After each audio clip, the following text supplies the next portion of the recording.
Hello YouTube, this is Mahadeva, the Thunder Wizard. And so today I want to talk to you about something you probably think I know what I'm going to say, but you are going to be mistaken. So, this live stream is entitled Law of Attraction, the two emotions that bring you either good or bad karma. So, if you've been watching my channel for a while, you're probably wondering what the heck is he talking about? This does not sound like Mahadeva when it comes to the law of attraction. Well, just hang on, because I am going to show you the real understanding behind this. So, first, we have to talk about the current understanding when it comes to the law of attraction. Current understanding of the law of attraction is that this universe is a magnetic vibrational field, and that your thoughts and your feelings have a certain vibrational frequency to them, and that frequency aligns with other things in the universe that share that same frequency, and according to the law of attraction, then you magnetically attract those things to you simply because of the frequency of your thoughts and your feelings. Now, I have very vociferously shared my opinion that that is incomplete or outright inaccurate. I'm not going to get into why I think that. I'm going to focus on the aspect of it that is accurate. Now, if you look at the thumbnail that I've created for this, you see a happy face and a sad face. And so you think I'm going to tell you, if you think good, happy thoughts, then you will have good, happy things come to you. And if you have pouty, bad feelings or thoughts, then pouty, bad things will come to you. Nope. It's not what I'm going to say. The two emotions that I'm going to talk about are an extreme you've probably never heard of before. So before I get into that, let me explain to you my law of frequency. The law of frequency. I don't know, I haven't come up with a fancy name for it yet, but for right now we'll call it the law of frequency. One of the things that I differ with the law of attraction is that you don't want to attract things to you. That means that, so imagine like you're sitting in a pile of manure, warm, stinky manure. If your life isn't what you want, and you're practicing the law of attraction, and you're trying to attract things to you. So first off, you have to go into a state of denial. And then, not, go off of the smell that you're experiencing or the feeling that you have being there. You have to think good, happy thoughts and pretend you're not in a bad place and hope that you'll bring happy, good things to you. But imagine if you do that. You're sitting in a warm pile of manure and you bring all kinds of good things to you. Guess what's going to happen? They're all going to get stuck in the manure and they're going to become gross and disgusting. And so it doesn't matter what you attract to. What you want to do is you want to get out of that pile of manure and go wash yourself off and go sit someplace that is healthy and happy and clean and fun. So when it comes to the law of attraction, you don't want to attract things to you. You want to attract yourself to those good things. So let me explain to you the law of frequency as I have now come to understand it. And we'll do more videos about this based on my interaction with my higher self, whose name I've adopted, which is Mahadeva. And according to him, the way the universe and the way life came onto the scene was that, just like you hear in science class, the universe started as an infinitesimally small point of uniformity. where all mass and all energy was in this infinitely small space. And then the energy of that exploded out in what scientists call the Big Bang. And that Big Bang has now created the infinite universe. So it's infinitesimally small, and now it's infinite. And according to science, we live in an infinite universe that is, it's not round. In other words, we used to think, or some scientists used to think, that if you go in one direction long enough, you'll end up coming back to where you started, like the universe is a big loop. But they've determined that the universe is not a big loop, it is infinite and flat, which means that it's not round, it's flat. It's infinite in all directions, up and down, so it's not flat like a two-dimensional flat, but it's flat in the sense that it doesn't curve in on itself. So that is how the physical universe was created, and according to my higher self, Mahadeva, he tells me a similar scenario about how life came into being. So in the beginning, your soul was infinitesimally, smashed together, and then your soul exploded into infinite timelines. And so there is a time, anything that you can imagine, your soul is in an alternate timeline experiencing whatever it is you can imagine. You can imagine your most ultimate fantasy right down to the very detail. There is a timeline where your soul is living that out. So there is a timeline where I am a homeless person, and there is a timeline where I am king of the universe. And then there's infinite other timelines that I haven't realized yet, but they exist. Now, according to Mahadeva, each timeline has its own linear time that goes forward. And so you experience that in each timeline as past, present, and future. And so you reincarnate. So you have these infinite, what word have I been using? Soul strands. You can call it that. Soul reflections, soul strands, soul fragments. Infinite soul fragments and infinite alternate universes. And each one of those universes has a timeline that goes forward. And you learn each timeline, the soul learns things and it reincarnates as it continues to learn. And what it's seeking to learn is how it can get back to its original frequency. So there is a master frequency. So if you have the infinite numbers of timelines like this, like looking at a rainbow, there's the one in the center, which is the master timeline, which is the perfect timeline that your soul vibrates at its highest, most pleasant, most fulfilled frequency. And in mine, my ultimate soul frequency is in meditation, constantly in meditation.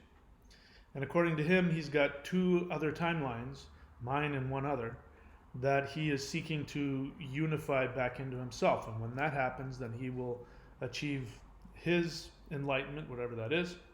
But my enlightenment in this timeline, this aspect of my soul, is seeking to adjust its frequency so it can match the frequency of the master soul frequency, in which case I will no longer be in this timeline and I will merge back with my original self and I will be at my happiest. So the idea of the law of attraction has it right but has it backwards, because it's assuming that the timeline that you're in is the perfect timeline. And I'm willing to bet that the majority of you who are watching this, unless you have achieved your ultimate happiness, you are thinking, yeah, I would like to have my ultimate timeline. So that's probably not this one. So what you want to do is adjust your frequency to your master soul frequency, and you want to attract yourself to that timeline. Doesn't work the other way around. Because the assumption is that this is the perfect timeline. And is this the perfect timeline for you? If it is, great. If not, then you need to know how to adjust your frequency. So when you adjust your frequency again, what happens is things don't come attracted to you. You then become attracted and you move yourself towards your perfection. And that's what we want. We want the frequency to move us towards your perfection. You know, and the Taoist masters, when they got to a certain level, they would go off into a cave and they would just do their meditation practices. And they would usually have an apprentice who would come and check on them, because they would go into such a deep state of meditation that they would be in like a state of hibernation. So they would go and check and make sure that the body was safe and that there weren't any bugs or animals or anything like that. And, you know, maybe brush off the dust or whatever it is. And when that when that master had achieved his what they call perfected immortal status, he would phase out of existence. He would no longer be physically, you wouldn't be able to physically see them in this timeline anymore. They would completely phase out.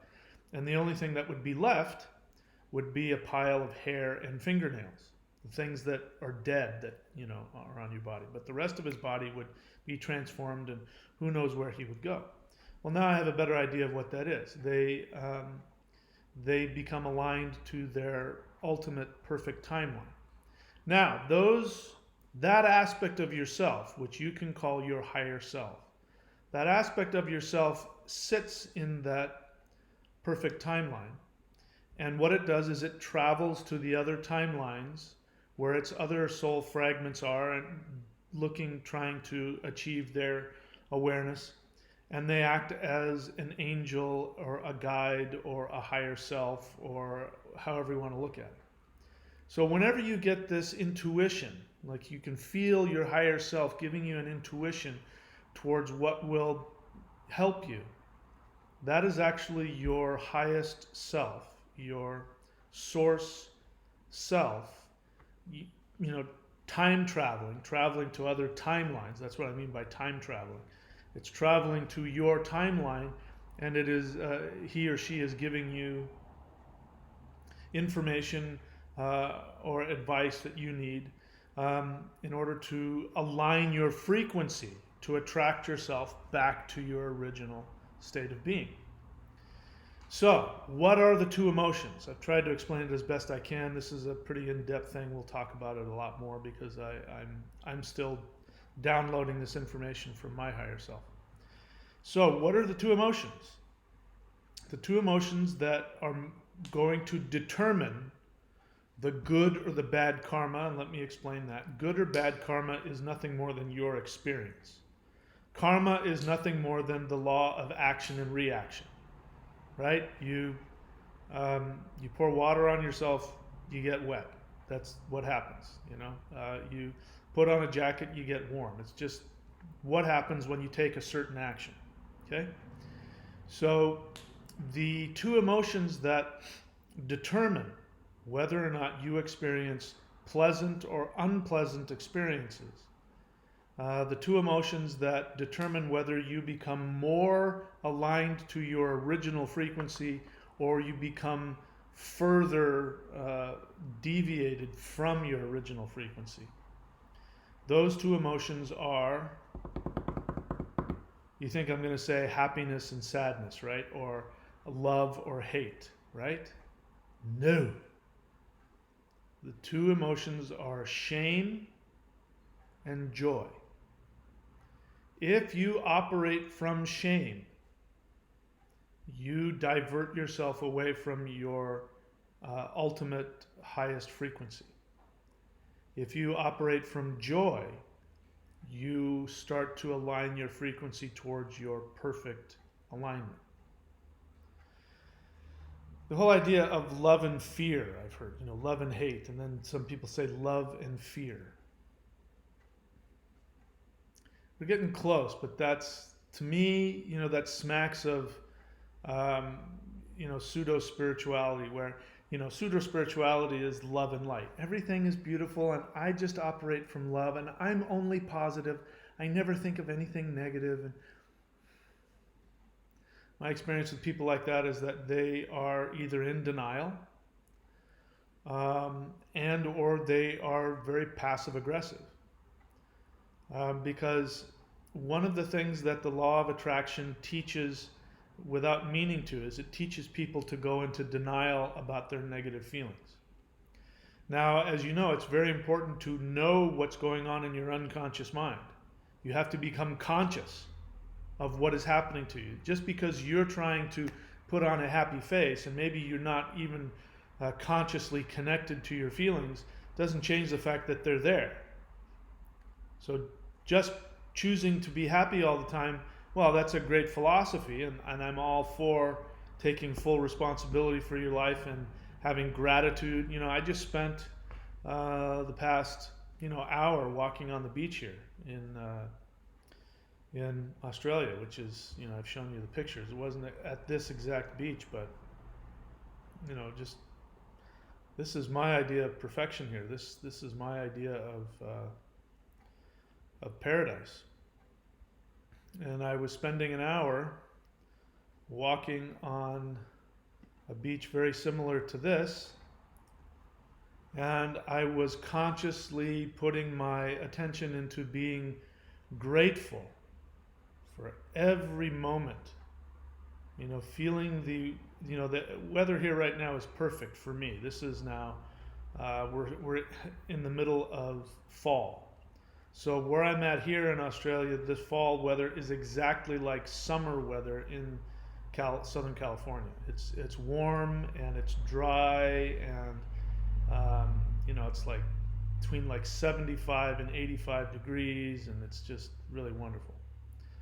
And so I was just the water's warm, and green, blue. You saw how beautiful it was, and I was just spending the whole afternoon walking in the ocean and just savoring every single moment and every single experience and appreciating it and telling myself I want to be consciously aware of how beautiful this is and that I am right now in my ultimate fantasy of where I would be living and what I would be doing. And the reason I'm doing that is because I don't know what's going to happen in the next 6 weeks. Normally what's been going on is that every 3 months I have to leave the country for a couple of days at most, and then I get to come back, and then I start over and I get another 3 months. But now that the borders are closed, the only place that I would be able to go is back to the States, and then I wouldn't be able to come back here until they open the borders. And I sure as hell am not going back to the States right now, because nothing personal, but you guys are really screwed up when it comes to how you're dealing with this pandemic. You guys are messing up big time. And I'm not about to go back into that chaos and deal with that garbage. So I don't know what's going to happen. I'm going to have to apply for a new visa and all that. I'm going to try and stay. So not knowing what's going to happen to me in 6 weeks has me really appreciating every single moment. The reason why I bring that to mind is because that is a tool. That is a tool that gets me into joy. It doesn't put me into denial. I'm well aware of what's going on, but it's so important to appreciate every single moment that you have. Now, when you're in shame, you can't do that. And it's important that you focus on that, because the real negative feeling is shame. It's not hatred, although you could be in a state of hatred. It's not sadness, although you could be sad. It's not any of those things, although those things might be sort of an offshoot of it. But shame is the feeling that says that you don't deserve to be here. You don't deserve to live. You're not valuable. That the universe doesn't love you. That the universe has decided you don't belong here. Or worse yet, the universe could care less whether you exist or not. And this is where people get this idea that the universe is a cold, cruel place. I've talked about how the matrix works. The matrix responds to one of two actions. If you act out of fear, then the universe is designed to give you a negative result, which you experience as nobody loves you, nobody cares about you, this is a cruel place, everybody's out to get you. The other extreme is when you operate from fearlessness about what you want, the universe responds by giving you all of the resources that you need, including health, money, love, friends, and then you feel that you belong here. You feel like you have value. So when you feel as though you don't have any value, that you don't belong here, that the universe either hates you or could care less whether or not you exist, and just has neglect you, you get a feeling of shame. This is what happens, what happens with children. This is why it's so important, if you're going to be a parent, you better learn you better get yourself together and get yourself healthy so that you can give that to your kid. Because whether a child is abused, or whether a child is judged, or even possibly worse, if a child is neglected, the end result is that child feels as though they have no value, that they have no worth, and they start to experience shame. Shame is just another way of calling it self-hatred. And so when you operate from the assumption that you don't have any value, you will operate from fear, because fear says that you aren't going to get your needs met. That's the bottom line. Fear says I'm going to get eaten by that, or I'm going to get attacked by that, or I'm going to be abandoned, or I'm going to starve. It's the fear of not getting your needs met. Fear creates anger. So when somebody is angry, it means that they're full of fear. This is why every single person that is a conspiracy theory junkie, that's why they're all so angry, because they're full of fear. Because what are conspiracy theories? Conspiracy theories that they are conspiring against you. Again, it's not that conspiracies don't exist. It's just whether or not you allow them to affect you or not. I'm not ignorant of... In fact, I am aware probably of more conspiracies than you guys are. The ones that you think are conspiracies aren't conspiracies, and the real conspiracies you're completely clueless to, and you're being played. Because you live in fear, you are being manipulated and being played. I don't live like that, so it's a lot less likely that I will get manipulated and used by that. But I'm aware of conspiracies that you're not aware of, and even if I were to tell you about them, you wouldn't believe it. But I don't spend my life running away from them. I only talk about a couple of them because they have to do with your conscious awareness and your self mastery. Other than that, I don't worry about that, because my experience is that when I operate from my power, when I make choices based on what makes me happy and only what makes me happy, I become bulletproof. Physically, mentally, financially. So I'm working towards my joy, and I share this in the book, The Shamanic Secret Commandment to a Perfect Life, which you can find at courses.thunderwizard.com. Look for books. When I'm going after my joy and taking action, not sitting on the edge of my bed trying to stimulate myself into a feeling of joy, nothing wrong with that if it turns into you taking action on that. But when I decide what it is that makes me happy, what it is that I want, and I go after it, that tells the universe to give me all the things that I want. To do otherwise is to operate out of shame. So those are the two emotions. You're either the two extremes. The one that brings bad karma is shame, self-hatred, a feeling that you don't belong, that you don't exist, that you don't have any value, that you're not loved. And the other one is joy.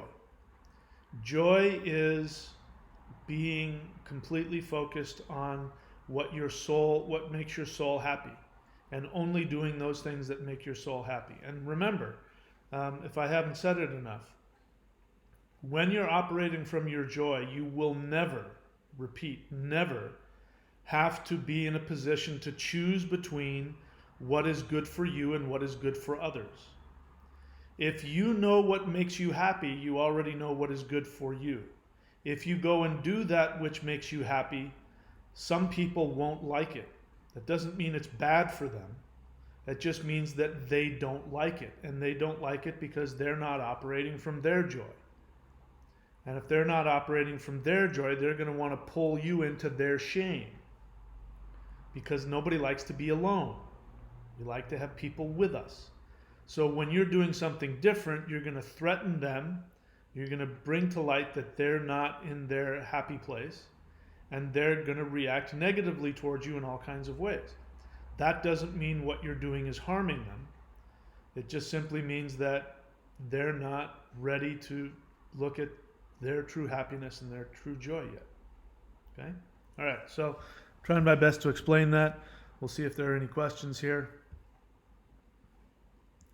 Lorena Greco question, does my intuition know what decision I should make in any given situation, even if it goes against my logic, because my highest self knows all the alternative outcomes of my... Oh my God, so much thinking. I have a headache. How can you think like that and not just get a headache? You're overthinking it, my friend. People do get confused. A lot of people do get confused on what their intuition is. So I'm not going to assume that you know. You may have an impulse and think it's your intuition. A lot of people think they're getting messages from the gods or their higher self or God or something, and it's just their unconscious garbage. So I don't know what your intuition is, if it's coming from yourself or from your higher self or from your soul. I don't know. The only thing I do know is that you have to decide what you want and what makes you happy. That's it. You don't have to go through all of this head trip about my intuition knowing what decision I should make in any given situation. Given that, you shouldn't have to go, what should I do? Should I do this or should I do that? What do you want to do? What makes you happy? I make a lot of decisions that go completely against what somebody would say is logical, and I make plenty of decisions that go against what is practical because I know what I want.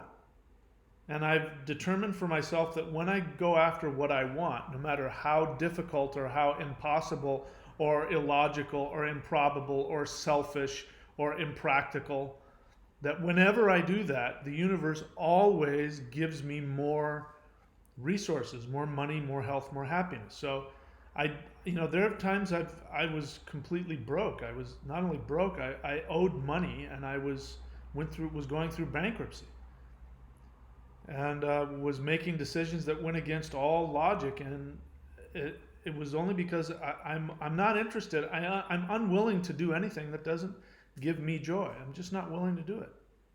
I'm willing to work as hard and to sacrifice as much as need be in order to get what I want, but I'm not willing to deny myself anything. So wanting to know what decision you should make in any given situation is trying to control things. You think that if somebody can tell you if you do A, you'll get C, you want to figure out, well, should I do this? Oh, that won't work. Should I do that? You're not even asking what it is that you want. You think that if you can control the situation by knowing what the outcome is going to be, that then you'll be safe. And that's just not how the universe works. So your whole question is based in fear. The only question you need to ask is, what do I truly want? Now, you may not know. And this is something that comes up all the time.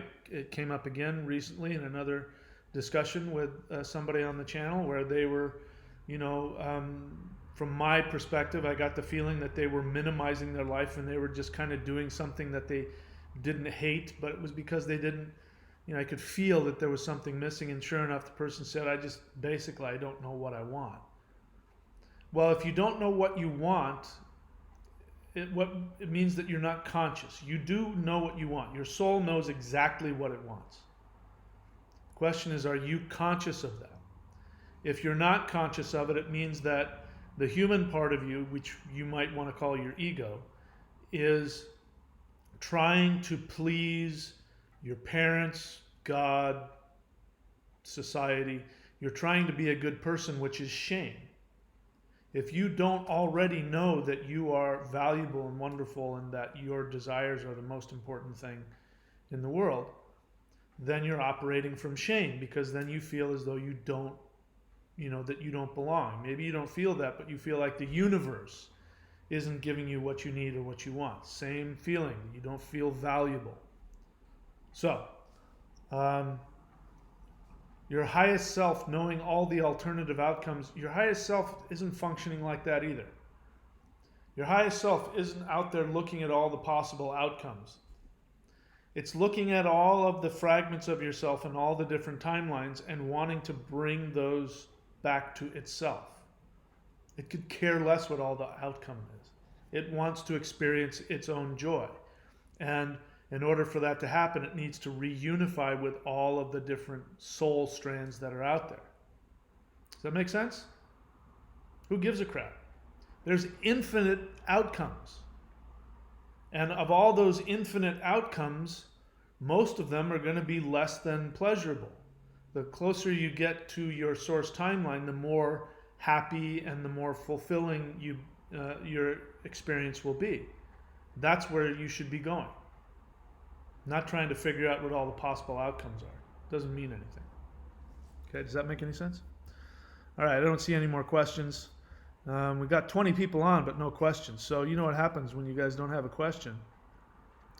I gotta either entertain you or sell you stuff. What I would do is I would talk about the lockdown, but I don't think I have a lockdown video. Do I have that? No, I don't have a video, so I'm just gonna have to do the work, talk to you about it. So, lockdown.thunderwizard.com. We are all in a worldwide lockdown. Most of the places that we live, a lot of people aren't working right now. They're stuck at home. So what I've done is I've taken all of my teachings that I have power to sell, things I don't have power over, or things like DVDs and books. That is taken care of by other people, so I can't make any changes on that. But I've taken all of the other certifications and all of the video teachings, the streaming video teachings, and I'm giving them away for free.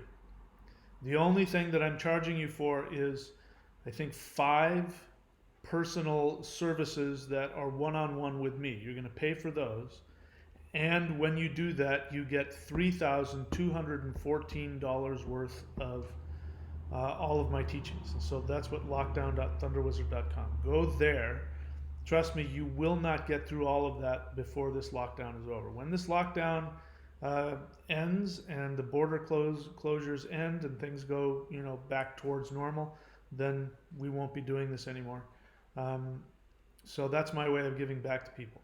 Thunderwizard.com is the subscription site. So if you want to learn mastery in shamanism, there's hundreds and hundreds of hours where I go in depth into shamanism. You can also subscribe to the Manifestation Mastery course, where I go into the matrix and learning to get the universe to give you what you want, to discover what it is that you truly want. And that can be found at the Manifestation Mastery course. Now, both of those are subscription, and if you don't like it, you can cancel your subscription after the first month. It'll cost you about the same as it would to get a coffee every day. And then courses.thunderwizard.com has all of my books, all of my DVDs, all of my everything. So if you have a question about anything, what I offer, you go there. And of course, Lockdown has basically everything that's there, except for the few things that I personally don't have control over. And of course, subscribe to this YouTube channel and hit the bell button so you can be notified. I'm working to make this a 24/7 channel. So what I'm doing is I'm compiling a bunch of old question and answers. This is how I know that people haven't watched all of my videos, because all I have to do is take some question and answers from a couple of years ago and rebroadcast them, and people are like, wow, this is really great. Well, it was there, you could have watched it. But I'm perfectly happy to do that, just to get this channel to be I want this channel to be the resource for spiritual knowledge on YouTube. So you can help me by binge watching the channel and sharing the links with people on your social media. All right, let's see if we have any more questions. No. Yeah, here we go. So Salah H, welcome to the channel. What I prefer is that people write the word question before they ask a question, because when we have a lot of people on, what ends up happening is that people will, start talking to each other, and then I have to scroll through all that. And if you don't put question, I'll miss it, and I don't want to miss your question. So you say, what's the best protection against energy weapons? Well, you have an assumption there. So welcome, you're new to my channel. I can tell by the question, you're new to my channel. You have an assumption in there that there is such a thing as energy weapons. Now, I don't know exactly what you mean, but I'm assuming you mean some kind of black magic or something where somebody's sending you some negative energy.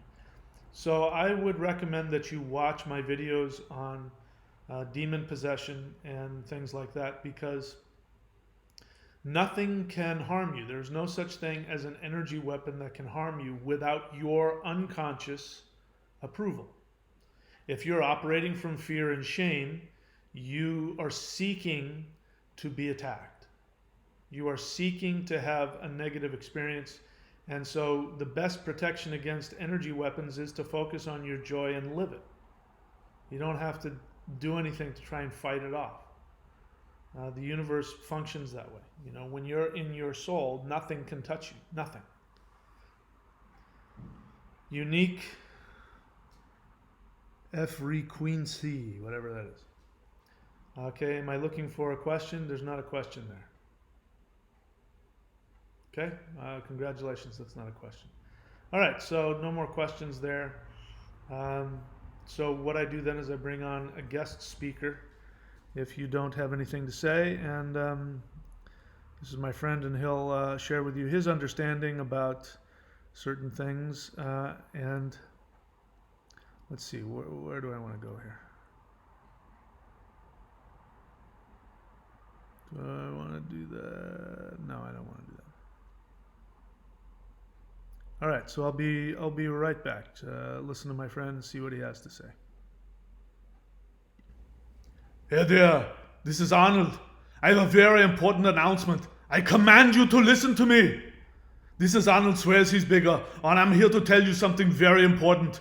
You must go to thunderwizard.com YouTube channel, subscribe and hit the bell button. I command you to do this. It's the most important thing you're ever going to do in your life. If you don't listen to me now and hear me later and go and subscribe, I'm going to come to your house and I'm going to shame you in front of your whole family. I'm going to go to your school and I'm going to chastise you in front of your friends. I'm going to go to your church. I'm going to stand in front of the whole congregation, and I'm going to tell people how stupid you are for not going and subscribing to this channel. I tell you now, it's the most important thing you're ever going to do. You have to go and subscribe right now, otherwise my head is going to explode. Do it now, I command you.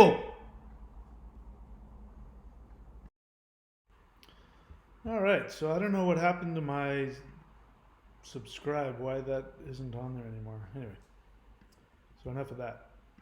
All right, let's see if there's any more questions. Doesn't look like it. We may just have to call it a day. Yep. All right, so thanks everybody for showing up.